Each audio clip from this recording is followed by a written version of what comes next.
Ada yang bilang sistem sekolah kita sangat tertinggal, bahkan tertinggal hingga ratusan tahun dari negara lain. Apa itu benar? Mungkin iya, mungkin tidak.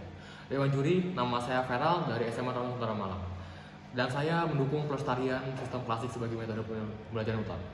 Baik, tanpa berlama-lama, debat akan saya mulai dalam 3, 2, 1. Zaman sekarang, dunia berada dalam pusat globalisasi, di mana informasi dari belahan bumi utara dapat sampai ke belahan bumi selatan hanya dalam hitungan detik. Dan hal ini juga mempercepat tumbuhnya ide-ide baru. Dan hal ini saya mengaku pada satu hal, yaitu pendidikan.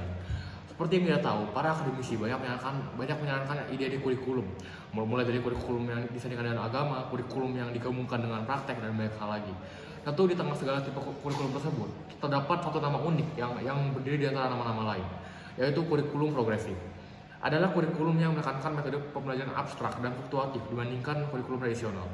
Banyak ahli menganggap bahwa kurikulum progresif adalah masa depan dari Indonesia, di mana siswa dapat mengatur diri sendiri. Namun itu dia masalahnya, siswa tidak dapat mengatur dirinya sendiri. Benar faktanya bahwa negara-negara maju seperti Finlandia, Swedia, Swiss, Jepang, atau Korea menggunakan kurikulum progresif, dan hasilnya adalah pendidikan berkelanjutan yang melahirkan banyak siswa hebat.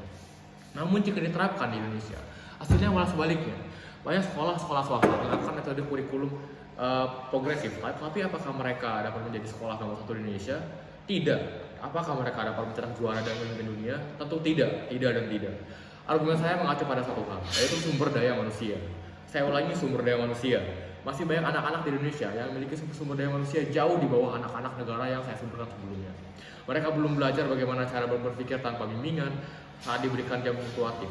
Alih-alih belajar, mereka malah akan bermain gadget ataupun bermain dengan temannya. Dan atas dasar ini, maka saya dapat menarik kesimpulan yang sangat putih, yaitu bahwa mereka tidak siap. Betul, mereka tidak siap dalam kurikulum progresif. Para siswa negara kita masih belum siap dalam pembelajaran progresif. Kemudian sanggahan pada argumen saya sangat besar. Bagaimana jika ada orang yang malah mengatakan, jika kita tidak ingin berubah, kapan kita bisa maju? Iya betul, saya sangat menghargai argumen tersebut. Namun mari kita ibaratkan kita sebagai roda dan mobil. Jika roda itu melaju secara cepat, maka penumpangnya juga akan terguncang karena inersianya. Ayo sama seperti negara kita, jika kita tiba-tiba mengganti kurikulum klasik dengan progresif, maka para siswa dan semua tenaga kerjanya akan terguncang dan tidak siap dan malah akan hancur. Namun jika roda itu kita percepat secara perlahan-lahan, kita lakukan akselerasi, maka para siswa dan tenaganya akan nyaman dan tidak akan merasa adanya perubahan kecepatan hingga terjadinya kecepatan yang kencang. Nah, artinya dalam kurikulum negara kita harus memasukkan dan memadukan antara kurikulum klasik dan kurikulum progresif, dan meningkatkan intensitas kurikulum progresif itu perlahan dengan perlahan sehingga membuat kita menjadi terbiasa dengan progresif, dan akhirnya kita akan benar-benar bertukar kepada kurikulum progresif. Lalu untuk memperkecil kesalahpahaman, saya memiliki argumen kontra antara lain. Bahwa sumber daya manusia masyarakat Indonesia belum masuk dalam kriteria kurikulum progresif, maupun guru yang masih belum siap dengan cara belajar progresif. B, fasilitas di sekolah kita masih belum cukup dan masih belum memadai untuk mendukungnya kurikulum progresif. C, Indonesia memiliki berbagai daerah, ribuan pulau, adat, kebiasaan, dan nilai.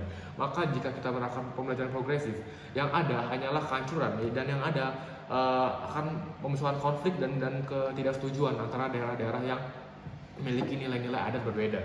Dan D, hal ini saya akan mengambil studi kasus. Pernah ada kurikulum 2013 atau K13 yang memasukkan banyak unsur pembelajaran progresif di dalamnya. Dan hasilnya apa? Gagal total, hancur total. Karena apa? Karena guru dan siswa masih belum siap untuk menerapkan metode itu, dan berujung ke pergantian kurikulum menjadi kurikulum merdeka. Atas hal ini, kurikulum progresif sebaiknya tidak diterapkan. Alih-alih melakukan tersebut, pemerintah harus secara gradual meningkatkan intensitas kurikulum progresif dari tahun ke tahun. Sekian Dewan Juri, akhir kata saya bangga dapat membela sisi kontra karena hal ini juga sejalan dengan pemikiran saya. Sekian, terima kasih.